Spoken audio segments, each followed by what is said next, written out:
Well, good morning. Welcome back to the Thursday of the second week of Lent. Father Robert Barron's recently released Catholicism series on DVD is a powerful gift to the church. It's an incredible presentation of the Catholic faith, probably the best presentation through the use of multimedia that's ever been done. It's an incredible gift to the church, and I'm struck with the way that he begins the entire series. It's a very direct and bold question that he presents to us, the audience, in the very first DVD, at the very beginning, the very first movement of the entire series. He asks us, do we really believe that Jesus is who he says he is? It's a fascinating question. Do we really believe that Jesus is who he says he is?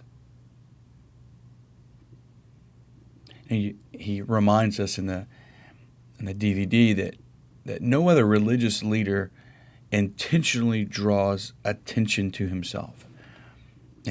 Allah does not draw attention to himself. Confucius does not draw attention to himself. No other religious leader draws attention to himself. They might talk about the revelation that's been given to him, or the enlightenment, or the path that we should follow. But Jesus, very differently than any other religious leader, intentionally draws attention to himself. He says, who do you say that I am? Jesus doesn't ask us, hey, what do you say that I do? Or do you believe my teachings? Or what do you think about this new life that I'm inviting you to? But it's very essential in the Gospels that the followers of Jesus understand that he is who he says he is.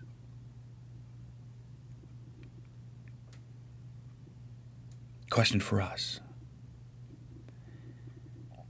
Do we believe that Jesus is who he says he is?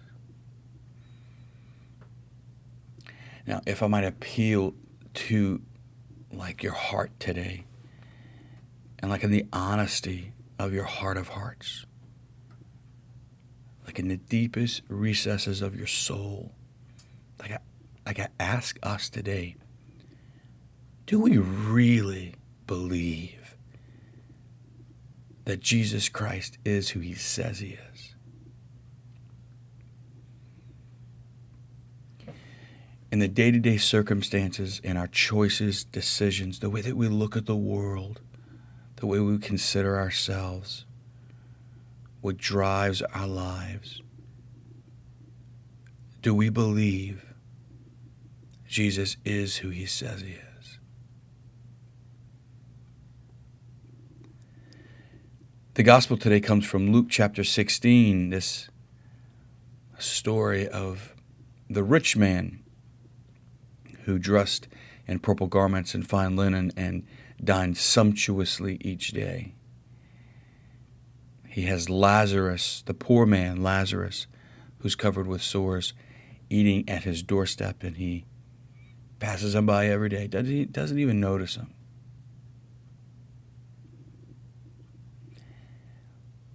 I was struck with the rich man's indifference toward the poor man Lazarus at his door.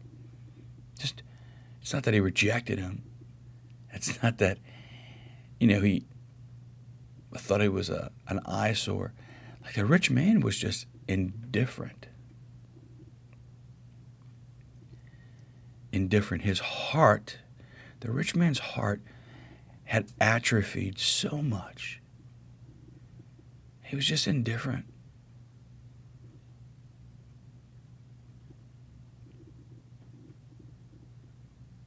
Wow. Why does that happen? How does it happen that our hearts can become indifferent? Pope Francis has swept the world by storm with his actions. And if I might just kind of boldly say today, I think we are intrigued with the way that he's living and acting. And I wonder if we're listening to what he's saying. Really listening.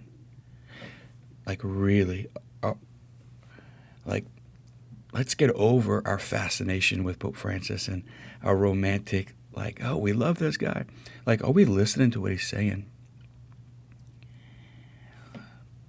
Love of the poor, discernment of spirits, the battle against evil, integrity of lifestyle. Like, are we really listening to what he's saying? Or have we just been swept away and up into like our romantic love for the man? Are we listening to what he's saying? I think it's easy for us to become indifferent to the reality of where our world is going, and indifferent to the reality of what God's calling us to in the homes that we live in. And indifference is born out of hopelessness. Hopelessness is birthed out of we don't know the answer to the question, who is Jesus? When we don't know who he is, or don't believe that Jesus is who he says he is, then it's easy for us to get hopeless. Therefore, that we become self-centered. And when we become self-centered, we become indifferent. So it's right back to the question. Do we believe that Jesus is who he says he is?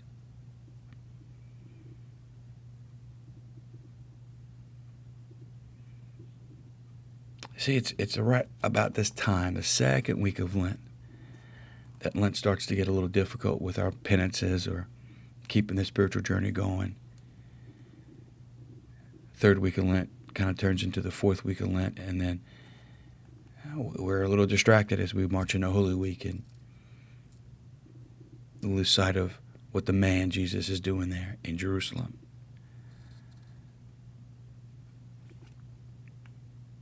Let's ask the question today. Let it linger in your hearts. Let him speak to you in that question. Do we really believe that Jesus is who he says he is? He's come to set us free. He's come to transform our lives. Ask yourself that question, and you'll find him in your hearts, waiting for you in the answer. God bless you.